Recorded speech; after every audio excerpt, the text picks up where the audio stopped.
The White House is revisiting its Afghanistan policy at a time of shifting geopolitics in the region. China, with its growing military and economic power, is expanding its influence across South Asia. But Donald Trump sees a bigger role for India, the other regional power player. We want them to help us more with Afghanistan, especially in the area of economic assistance and development. It's a risky proposal, one that India's longtime rival, Pakistan, views as a threat. We don't foresee any political or military role for India in Afghanistan. I think it'll just complicate the situation and it'll not resolve anything. But India is cautiously moving forward, agreeing earlier this month to provide more assistance to the Afghan Defense Forces. The country has already provided more than $2 billion in economic aid to Afghanistan.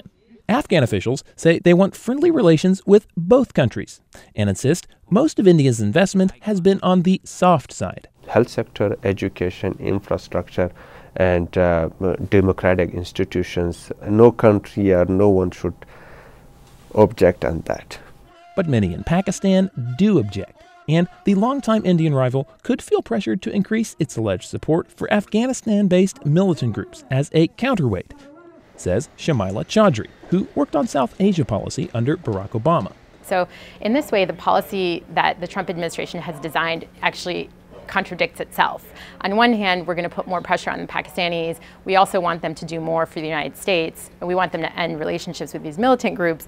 And then on the other hand, we want the Indians to do more in Afghanistan, which will trigger the Pakistanis. For Mattis, the tricky regional balancing act is made only more complicated by China. China and India recently agreed to de-escalate tensions in their long-running border dispute.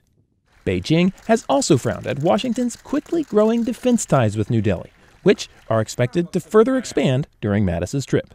Bill Gallo, VOA News, Washington.